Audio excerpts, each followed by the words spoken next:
자, 6강은 비판과 평가라고 돼 있죠. 볼게요.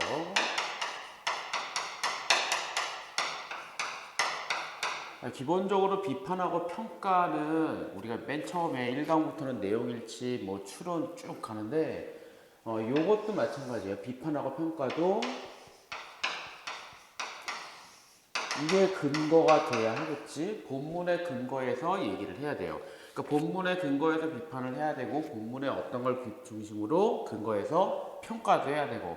근데 주의할 거는 도대체 누구의 입장에서 비판을 하고 누구의 입장 평가를 하는지가 중요한 거라고. 누가 누구를 평가. 이게 봐.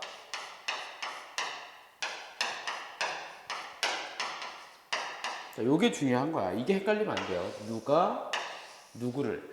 예를 들면 오른쪽에 여러분들 39쪽에 보면 1번 봐요. 윗글의 총체주의에 대한 비판으로. 그러면 총체주의를 비판하는 거고. 누가? 본문 전체가. 잠깐만 또 넘겨볼게요. 어디를 보느냐면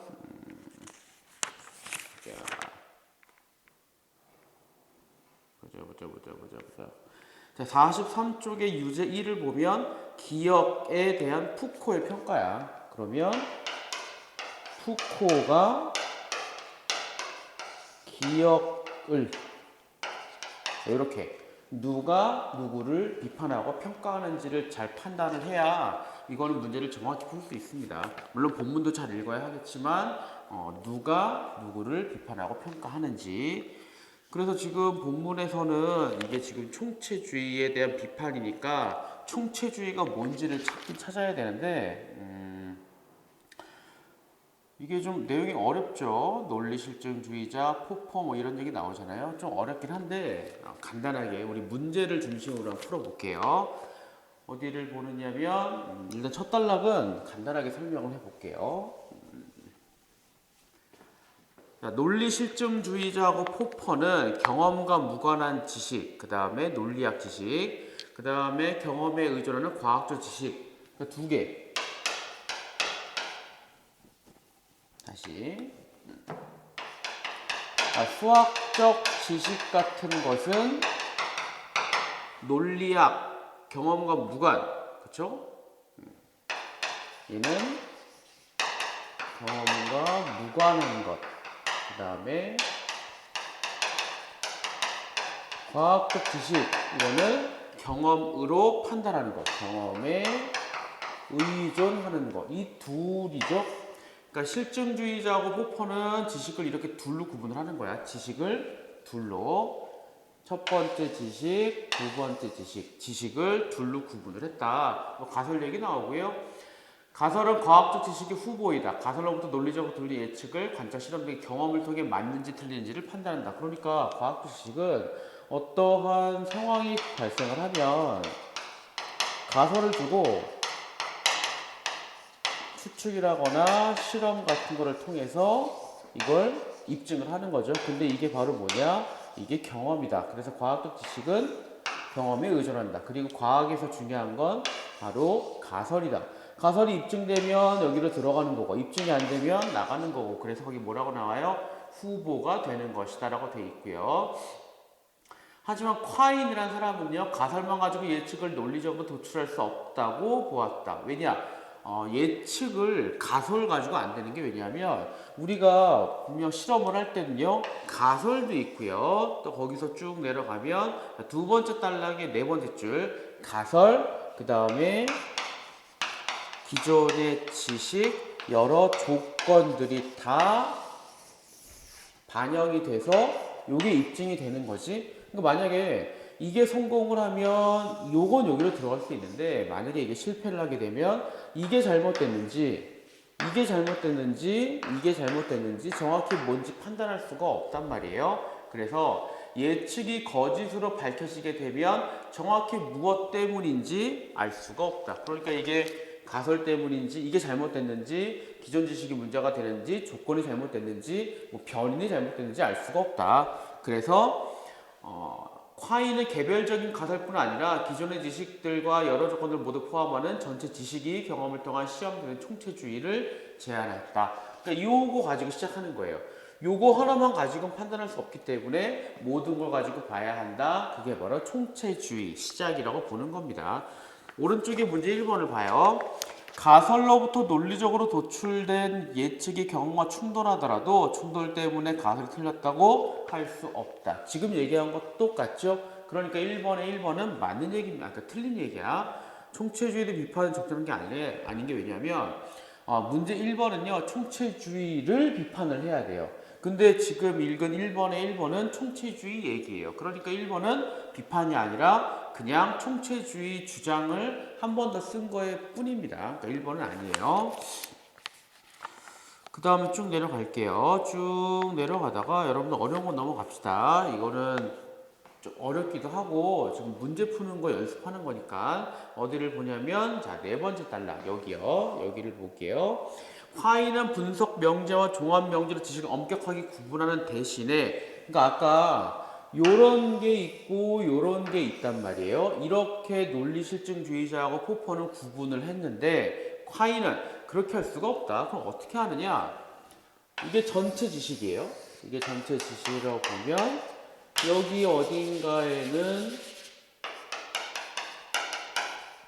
중심보 지식이 있고 여기 어딘가는 주변에 있는 지식이 있겠고 그런데 이것과 이것은 명확하게 구분은 안 돼요. 경험과 직접 충돌하지 않는 중심보 지식 그러니까 무관하고 그러니까 어떻게 보면 얘랑 얘는 비슷한 개념이지만 결정적인 차이점은 논리 실증주의하고 포퍼는 지식을 구분을 한 거고 이쪽에 콰인과 총체주의자들은 구분한 건 아니라 단지 이렇게 나눠만 놓은 겁니다. 대신에 이거는 뭐예요? 하나야 하나. 요거는 하나예요. 하나의 지식 안에 중심부 지식이 있고 주변부가 있는 것 뿐이지 요것과 요거는 구별되지 않습니다. 왜냐? 얘가 일로 갈 수도 있고 얘가 일로 올 수도 있고요. 뭐 서로 관계없는 거야. 쉽게 바뀌는 주변부 지식과 달리 토대간의 중심부 지식은 상대적 견고하다. 이게 중요한 게 뭐냐면 얘는 덜 바뀌어요. 얘는 바뀔 수 있어. 바깥쪽에서는 였잖아. 근데 얘는 견고하긴 하지만 얘도 바뀔 수 있다고. 그래서 뭐예요? 상대적으로 견고하다라고 써 있는 것 뿐이야. 상대적 견고. 이 둘의 경계를 명확히 나눌 수 없기 때문에 콰이는 중심부 지식과 주변 지식을 다른 종류라고 하지 않는다. 수학적 지식, 논리학 지식은 여기에 있어요. 그러니까 경험과 멀리 떨어져 있긴 하지만 그렇다고 경험과 무관한 거는 또 아니다. 이게 지금 1번에 2번 얘기죠? 1번에 2번은 맞는 얘기예요. 그 다음 계속 갈게요.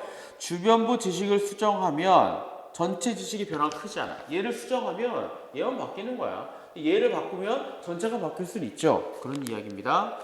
전체 지식도 크게 변화한다. 이게 1번에 4번 얘기죠. 그래서 대부분의 경우에는 주변부 지식을 수정한 쪽을 택하겠지만 대부분은 이걸 바꾼단 말이에요. 하지만 필요에 따라서는 이걸 바꾸기도 한다. 그쵸? 중심부 지식과 주변부 지식이 모두 원칙적으로 수정의 대상이 될 수 있다. 그래서 1번에 3번도 맞는 얘기입니다. 왜? 1번에 3번. 수정 대상을 주변부지 한정은 잘못이다. 맞지? 얘도 바뀔 수 있다. 얘도 바뀔 수 있다. 지금 얘기한 모든 것들은 다 뭐예요? 총체주의 입장이에요. 그러니까 문제 1번에 1, 2, 3, 4는 다 뭐예요? 전부 다 총체주의 입장이야. 그러니까 총체주의 비판은 적절하지가 않지. 답은 5번이에요. 자, 이게 무슨 얘기냐면 자, 마지막 걸 봐봐. 뭐라고 써있냐면 총체주의는 쭉 이렇게 가요. 그러나 A이면 동시에 A가 아닐 수 없다. 이거는 무조건 맞죠? A이면서 동시에 A가 아닐 수는 없습니다. 이게 만약에 호랑이가 있어요. 호랑이이면서 호랑이가 아닐 수는 없죠? 이거는 무조건 맞지? 이 지식은 이렇게 설명할 수 있는 지식은 절대 수정이 안 돼요. 얘는 누구나 의심하지 않는 명제가 된다고. 얘는 절대 불변의 지식입니다. 그럼 봐요. 아까 총체주의는 뭐랬냐면 얘는 수정 가능해. 얘는 불변의 지식이야. 맨 처음에 논증자들이 포퍼랑 요거랑 요걸로 분리를 했지. 근데 총체주의하고 화이는 구분할 필요가 없다 그랬죠? 다시 어떻게 돼요? 수정 가능한 지식과 불변의 지식으로 구분이 됐지? 그러니까 뭐라고 비판해요? 아, 니네가 분명히 야, 너 분리 안 된다면서 근데 지금 여기 보니까 분리가 되네? 결국 니네 입장은 틀렸네? 라고 비판할 수가 있다고. 그게 5번이에요. 경계가 불분명하다 하더라도 중심부 지식에는 주변부 지식과 종료되는 지식, 절대 불변의 이러한 지식이 존재한다. 그러니까 결국엔 네가 지식은 한 종류라고 하지만 네 말 틀린 거 아니냐. 이런 식으로 비판이 가능한 겁니다. 답은 5번이에요. 넘어갈게요. 자, 이번에는 음악 지문인데 이것도 물론 사실은 다 보긴 해야 되지만 그리고 이게 음악 지문 치고 좀 어려웠고요. 그리고 전에는 음악 그 약간 예술 쪽 지문은 비교적 쉬웠는데 이게 한 3년 전부터 예술 쪽 지문도 되게 어려워지기 시작했습니다. 계산 문제가 좀 나오고요. 복잡해요. 어쨌든 이 문제 2번 봐요. 음악 작품 만들기 위한 계획들 중에 A의 입장이요. A는 한슬릭이라고 하는 사람이에요. 자, 한슬리크의 주장이 뭐냐? 오른쪽 페이지만 볼게요. 음악의 독자적인 아름다움은 음들이 울리면서 형식에서 비롯된다. 그 밑에요. 음악적 재료도 움직이게 만들어내는 형식 그 자체를 말한다. 따라서 음악의 가치는 기쁨, 슬픔, 특정한 감정, 정서 찾으려 해서는 안 된다. 그러니까 한슬릭의 핵심은요. 음악은 모든 것은 형식에서 시작된다라고 이야기하는 겁니다. 음악이 아름다운 이유는 형식이 아름답기 때문에. 그럼 뭘 보면 안 되느냐? 거기 나와 있는 대로 감정, 정서는 신경 쓰지 마라. 음악이 아름다운 거는 형식이 좋기 때문이다. 그랬더니 사람들이 뭐라고 물어봐요? 그럼 뭐가 그렇게 음악을 아름답게 해주는 것이냐? 한슬릭은 뭐라죠? 여기에는 리듬, 가락, 화성, 샘여림, 음색. 그 밑에 보면요. 리듬은 음고 없이 소리의 장단, 강약, 규칙적인 소리, 가락은 음들의 흐름, 화성은 일정한 법칙, 화음, 샘여림은 소리의 세기, 음색은 시뻘건 소리의 특색. 그래서 보면 전부 다 형식적인 얘기밖에 없습니다. 그러니까 한슬릭의 생각은 모든 것들은 다 형식에서 비롯된다라고 보는 거예요. 그러니까 유형 이 문제 1을 봐요. 1번 장3도로 기쁨, 단3도 슬픔. 아니야, 안 돼요. 기쁨 안 되고 슬픔 안 돼요. 왜냐? 이거 보지 말랬잖아. 보지 말랬습니다. 안 돼요. 2번 플룻의 청아한 가락으로 상쾌한 아침. 이것도 느낌이야. 감정이에요. 3번의 불안감, 5번에 화들짝 놀라는 장면. 전부 다 뭐예요? 감정입니다. 근데 4번은 어때요? 간격. 자, 간격, 조직적, 연결. 그래, 이거는 오로지 형식밖에 보지 않죠? 그러니까 선택지 5개 중에 한슬릭의 입장이랑 똑같은 거는 뭐밖에 없어요? 4번밖에 없습니다. 형식적으로 중요시 여기는 것밖에 없다. 답은 4번. 넘어가죠? 자, 이번에는 좀 니네 알아두면 좋은 얘기를 하면 이게 감시, 역감시, 역사라고 되어 있잖아요. 볼게요. 영국의 공리주의 철학자 벤담은요, 파놉티콘이라는 원형 과목을 제안했다. 파놉티콘은 이렇게 보면 돼요. 가운데가 피어 위에서 본 거예요. 이렇게 돼 있고 건물이야. 이렇게 돼 있고요. 이렇게 그리고 안에 비인 거야. 텅텅 빈 공간이야. 그리고 여기에 또 하나의 탑 같은 게 이렇게 있습니다. 그리고 이거 이렇게 되는데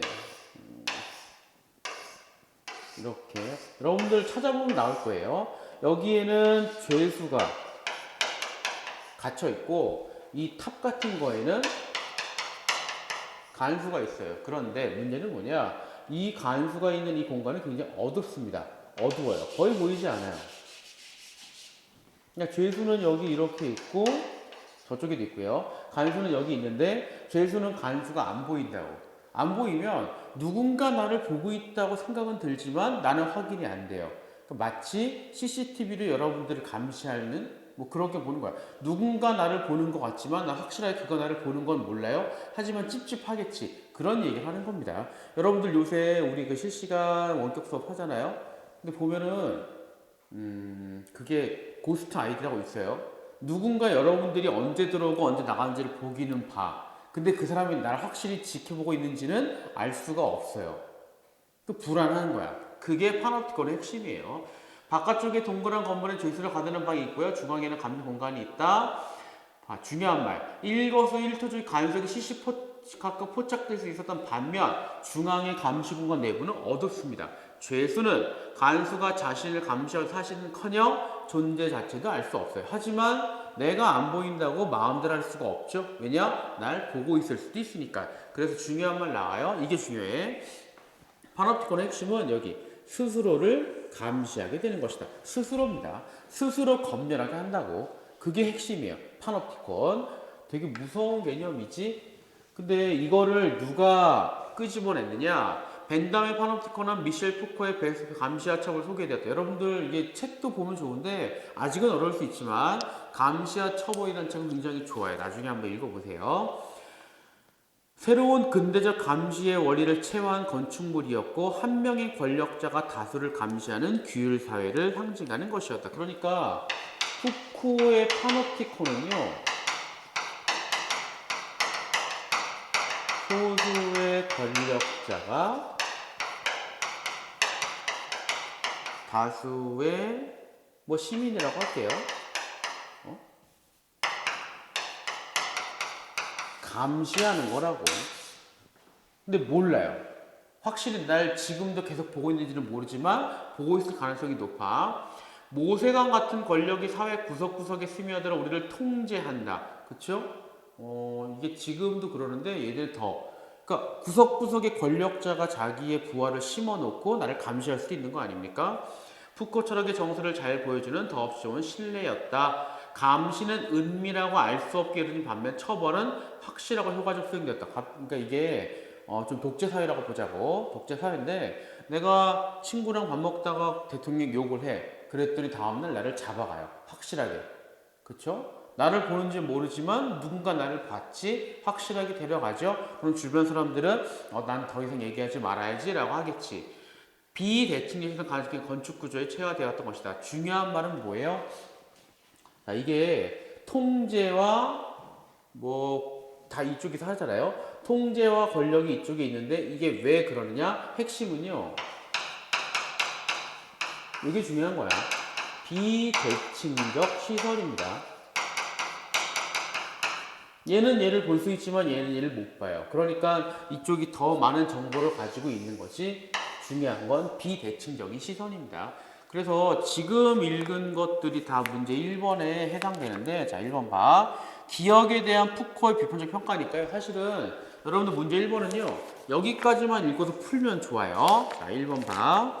대상에 대한 감시가 겉으로 드러나지 않는다. 찾아볼까요? 여기. 감시는 은밀하고 알 수 없게 이루어진 반면, 맞죠? 2번, 대상에 대한 처벌을 효과적 수행한다. 여기 나왔지? 처벌은 확실하고 효과적으로. 3번, 한 명의 권력자 여러를 감시한다. 이것도 나와 있잖아. 여기. 어디 있냐? 여기. 한 명의 권력자가 다수를 감시한다. 그 다음에 5번이요. 우리 사회 곳곳 권력의 통제가 이루어진다. 모세관 같은 권력이 구석구석 스며들었다. 4번은, 답이 4번인데, 4번은 이게 아니고요. 국가적이고 전 지구적 대상 감시 통제 사회는요. 요거는 이따가 나오는 여기 전자 파놉티콘에 대한 이야기입니다. 그러니까 이게 지금은 전자 파놉티콘으로 가요.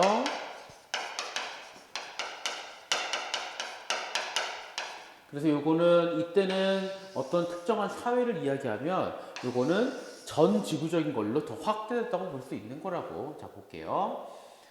푸코의 감시와 처벌은 인문학적 범주를 넘어서서 되게 커졌다. 큰 영향을 미쳤다. 밑에요. 여기. 전자 감시와 흡수하다는 인식이었다. 지금은 여러분들 카드만 써도 어딘지 알 수 있고요. 여러분들이 현금을 쓰지 않아도 온갖 동네 CCTV가 있단 말이야. 다 파악이 돼요. 그래서 CCTV 정보가 여기저기 데이터베이스화 되어 있기 때문에 여러분들은 전자감시가 되는 겁니다. 그 밑에 보면은 프라이버시의 침해에 민감해졌다. 이러한 새로운 감시는 전자 파놉티콘이라고 명명되었다. 그래서 정보는 규율과 통제. 그러니까 이때는 실제로 눈으로 감시하는 거라면 여기는 정보가 이 역할을 하는 겁니다. 자신의 정보가 국가나 직장의 상관에 연락을 확신할 수 없기 때문에 행동이나 작업에 주를 기울여 하기 때문이다. 이거 나중에 여러분들 진짜 대학 가고 사회생활 하게 되면 약간 느낄 거예요. 내가 스스로 신경을 쓴다고. 이 행동이 괜찮을까? 누가 날 보고 있지 않을까? 난 지금 잘못하고 있지 않을까? 스스로 검열하게 됩니다. 무엇보다 시선에는 한계가 있지만, 그쵸? 요거는 한계가 있지? 하지만 데이터베이스화된 거는 한계가 없어요. 그래서 전 지구적, 국가적이 될 수 있대요. 푸코의 규율사회 보선은 새로운 통제사회를 주장한다. 그래서 요거는 규율사회라면 이거는 통제사회에 가깝죠. 여러분들 아마 책 중에 1984라고 읽어본 사람들이 있을 거야. 한번 읽어봐. 1학년 때 딱 적당합니다. 이거는 주로 요런 거에 대한 얘기가 나와요. 나중에 좀 읽어보세요. 벤담의 파놉티콘이 규율사회에 적합한 감시 메커니즘이라면 전자 파놉티콘은 통제사회에 적합한 감시 메커니즘이다. 그런데 여기까지는 안 좋은 얘기잖아요. 그런데 여기까지는 아니지만 요 전자 파놉티콘 시대가 되니까 정보가 여기저기 퍼지게 되니까 이게 어디까지 가느냐? 역 파놉티콘도 가능해지더라. 아니면 시놉티콘도 되더라. 이게 뭐냐면요. 이거는 역감시예요. 그러니까 이때는 권력자가 다수 시민을 감시하잖아. 근데 이때는 요것도 된다는 얘기입니다. 왜냐? 정보가 많으니까. 내가 쟤를 감시할 수 있거든요. 그러니까 CCTV 정보가 있다. 나도 권력자들이 하는 행동을 여러 가지 루트를 통해서 파악할 수 있다. 그러니까 권력자가 나를 감시한다면 나도 권력자 감시할 수 있어요. 그게 이때의 특징이에요. 이게 가능해지는 거야. 소수가 다수를 감시한 파놉티콘이 발달했다면 다수가 소수 권력 감시한 언론과 통신 발달했다고 주장한다. 그래서 이거는 역감시 기제인 것이다. 근데 이게 자동적으로 이루어지지 않습니다. 왜냐? 힘들거든요. 그래서 역파놉티콘이 이루어지려면 어떻게 돼야 되느냐? 여기 우리의 지속적인 실천과 노력에 의해서만 가능할 것이다. 중요한 말이죠. 자, 2번 봐요. 여기를 보면 데이터베이스가 노동자, 관리자 모두에게 공개했다. 모두에게 공개가 돼요. 그러니까 어떻게 돼요? 관리자가 노동자에게. 그 다음에 작업단의 수평적인 감시. 노동자끼리, 관리자끼리. 여기 노동자들이 관리자를. 그러니까 이거는 요것도 되는 거고요. 요것도 되는 겁니다. 그래서 가장 적절한 거는 2번 역감시 역할도 한다. 그러면 되죠? 자, 마지막으로 우리 수능의 빛을 찾다 넘겨볼게요. 도덕적 지위, 동물 관련된 이야기. 지금 니네 영어 끝났을걸? 나 동시에 찍고 있거든요. 지금이 11시 50분이에요. 한 5분이면 끝날 것 같으니까. 도덕적 지위를 동물을 둘러서 논의할 때 가장 중요한 개념이다. 도덕적 지위를 이야기합니다. 동물은 과연 권리가 있느냐, 동물도 고통을 느끼냐, 뭐 이런 얘기 많이 들어봤잖아요.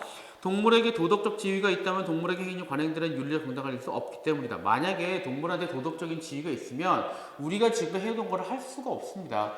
예를 들면 키우는 거, 좀 그것도 웃기잖아.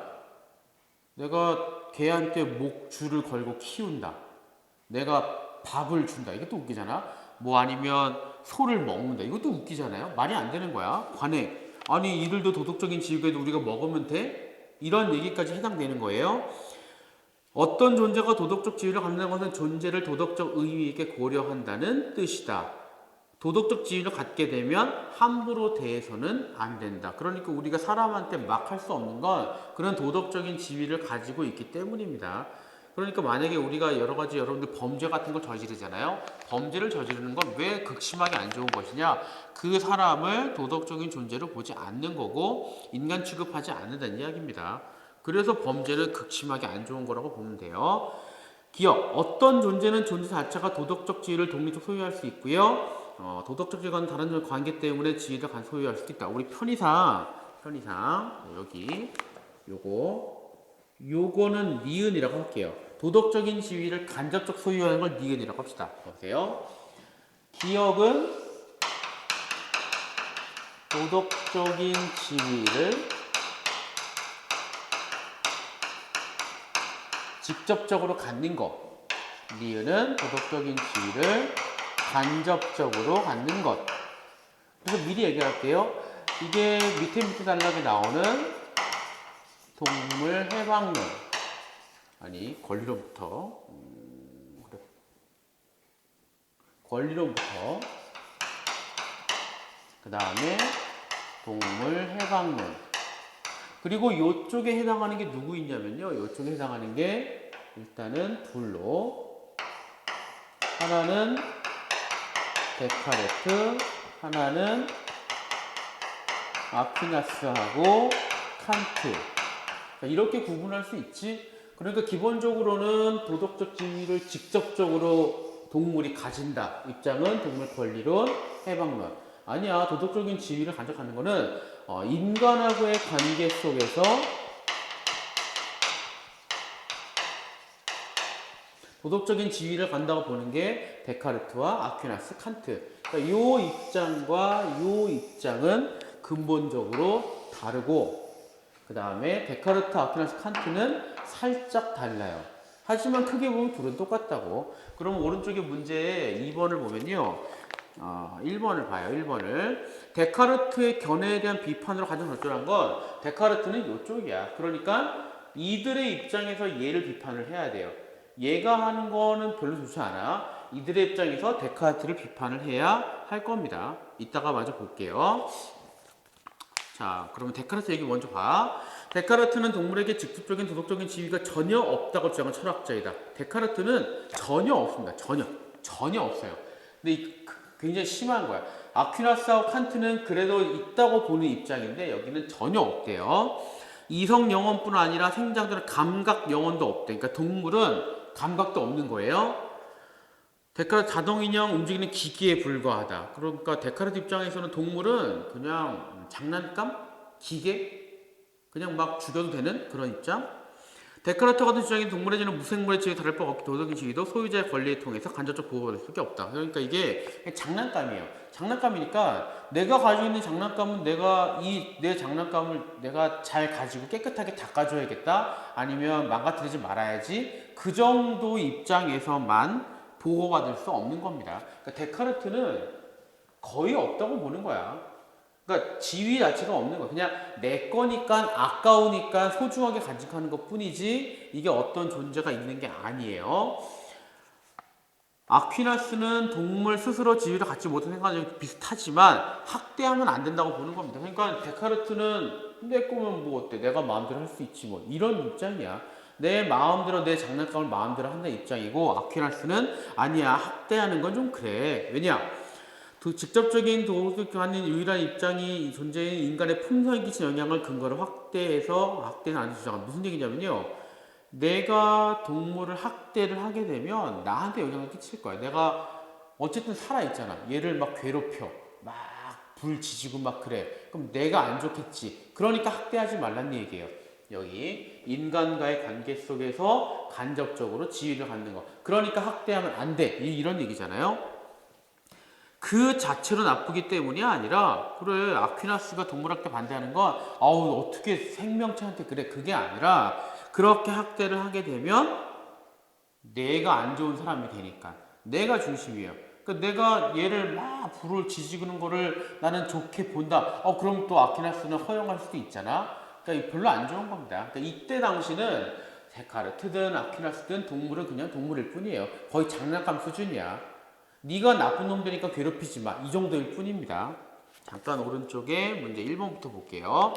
아니 다 보고 봅시다. 그 다음 칸트는 아퀴나스와 같은 주장이긴 한데 조금 더 정교하대요.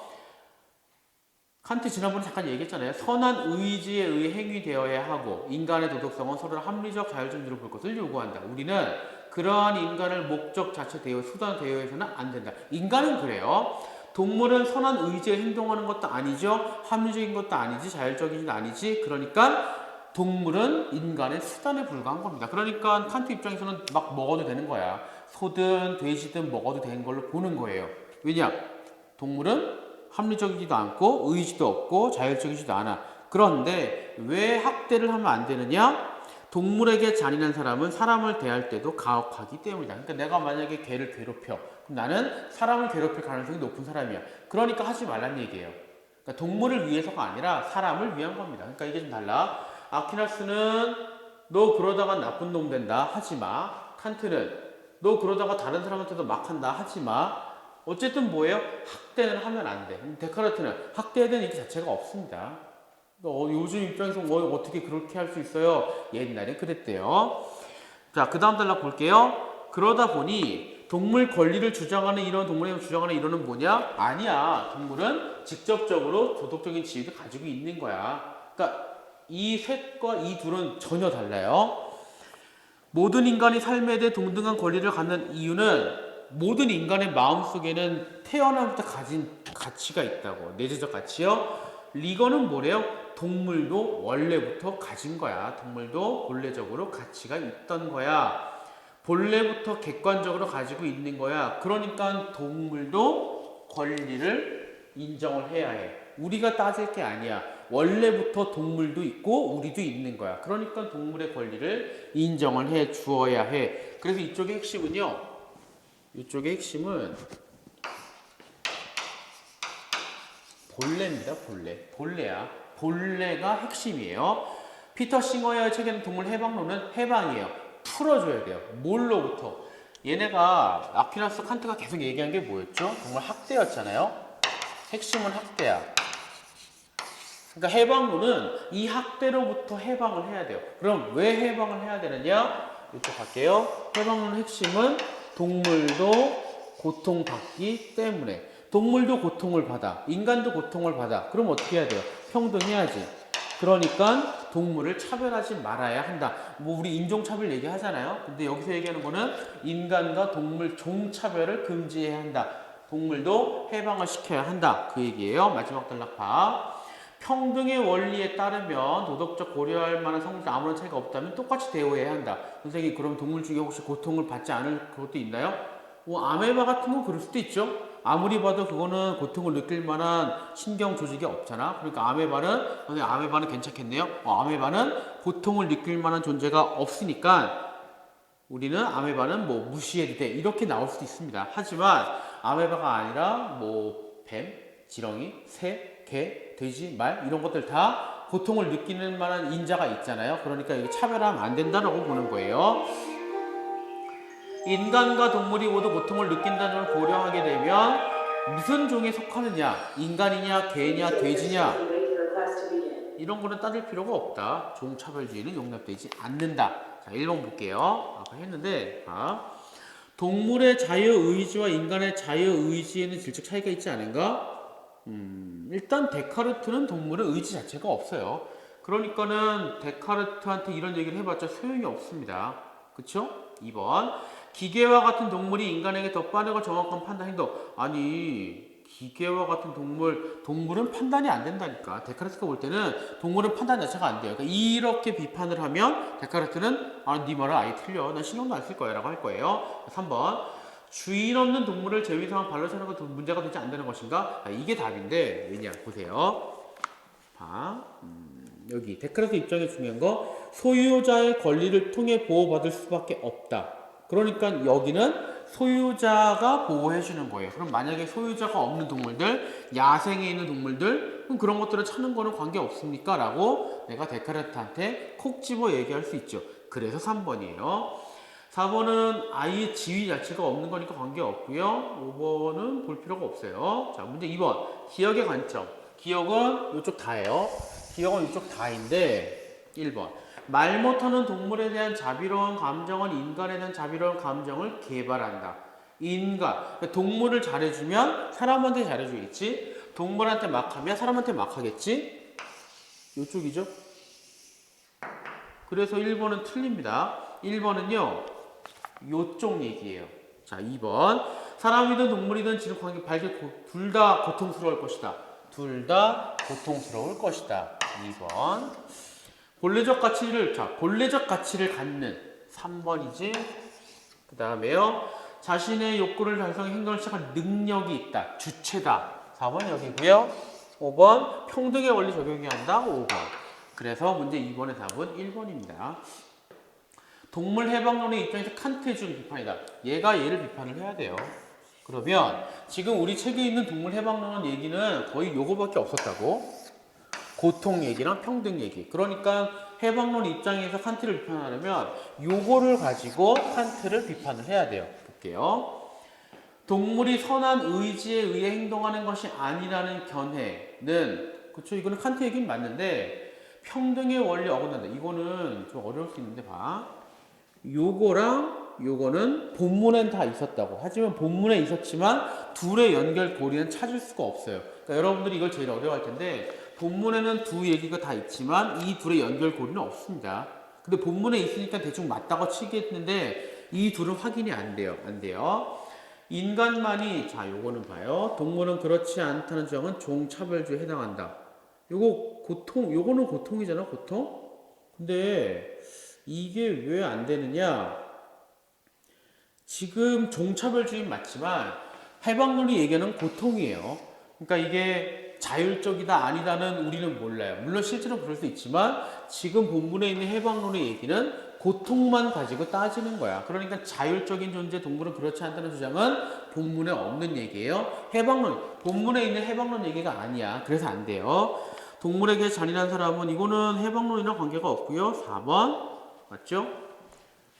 고통을 느낀다. 그러니까 지금 본문에 있는 해방론 얘기는 고통만 가지고 따진다고. 그 4번이 좋아요. 자, 5번은 동물 권리론 얘기입니다. 동물은 수단이 아니라 목적이다. 동물도 타고난 본래적 가치가 있다. 답은 4번이요. 5번은 동물 권리론 얘기예요. 여러분 문제 3번 어렵습니다. 내일이나 다음 주 정도에 7강 끝내고요. 그럼 유형 쓰면 끝나는 거잖아요. 잘 풀어오세요.